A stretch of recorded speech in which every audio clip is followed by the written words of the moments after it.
Alright, so today I have a pretty interesting topic to talk about. I am talking about the story of Call of Duty. It might be kind of hard to squish into this video, but I'm going to go through every Call of Duty and tell you what I think was the positives of each one, some negatives, and really the story of Call of Duty, I guess, through my eyes.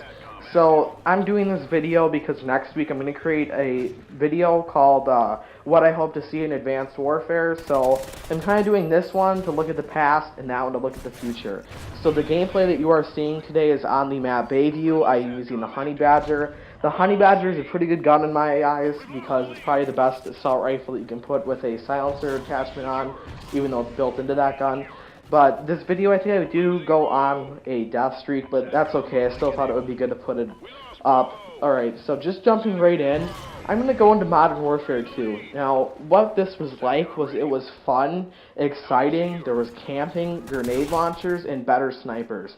I know grenade launchers weren't exactly the best thing in people's eyes, but I think it was pretty fun, grenade launchers, except for when people could just launch them across the map and get like 6 kills right away. Camping, I think, is fun. I think it's a fun challenge to have to go after people who are camping. I think that's fun. It really grew my skills as a Call of Duty player because now I know how to deal with campers. Like when somebody's camping on Ghosts, I can easily beat them almost every single time. Unless they have multiple people doing it, then that's a whole nother challenge. But I think it really grew the community. Modern Warfare 2 and Modern Warfare really grew the Call of Duty community because I don't think there ever was like a good game, first-person shooter before this, and I think people really enjoyed playing it, which is good. But then Black Ops, it was kind of the death of a certain kind of Call of Duty phase. So many people were expecting to see good graphics and like better guns, I think, and then crappy graphics came and like a crappy storyline, or I guess the storyline was kind of okay. But so many people, I think, stopped playing Call of Duty, but then after enough time, people realized that was a good thing because it made it feel more like a game playing that Call of Duty Black Ops. It made it feel more like a game than having to sit there and play some realistic thing. But there was more rushing and more defensive play, so that helped grow skills in that aspect for me, that there was more rushing and defensive play. And I was kick-ass in this game. I was 45-5. I don't know about you. Galil, best Call of Duty gun ever. I love that gun so much. If they put it in the next Call of Duty, I would seriously play that Call of Duty every day for like 10 hours straight. Alright, so moving right along. Modern Warfare 3. People thought at first this was a good Call of Duty. Then it died.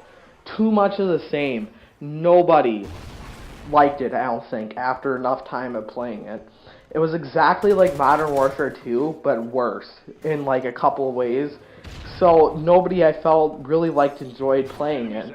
I played about one prestige of this Call of Duty and then stopped playing it. It just got too boring. I guess the P90 kind of kept it alive because that was a good gun, but once that gun got boring, I just stopped playing it.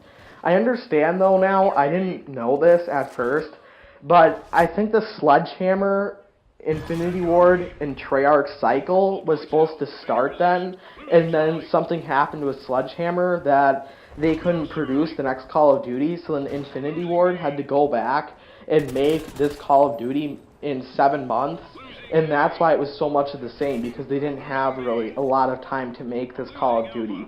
I think the campaign was pretty good in this Call of Duty, but like I said, a lot of people stopped playing it. I can understand why. It was just like too much of the same kill streaks. It looked like the same exact Call of Duty, just slightly different guns, slightly different maps. Moving right along to Black Ops 2. So after half the community, or maybe a little more than that, was lost and didn't want to buy the next Call of Duty, this is when Battlefield, I think, really took off. Not that many people bought Black Ops 2 at first, but then people, I think, started realizing that this was like the rebirth of Call of Duty. This was them trying to take the remaining people from Modern Warfare 3 and telling them, hey, this is Call of Duty, it will still be good even if the one bad Call of Duty out there still exists. So I feel like a lot more people started to play this game, but then they really screwed up in this part.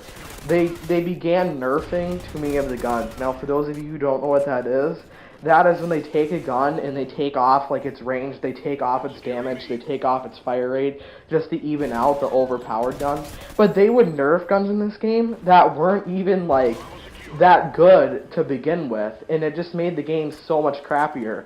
The PDW and the MSMC, those are my two favorite guns. Now if I use them, I can't even get a positive game going just because they're so crappy now.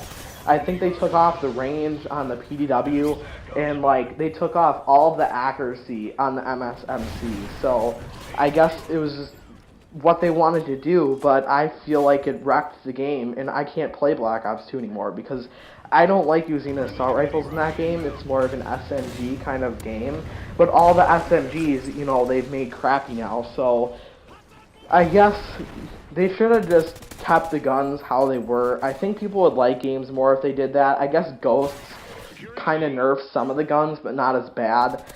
They actually buffed a couple of guns, but going back to Black Ops 2, I liked it, I guess. Like I said, I was pretty good at this game.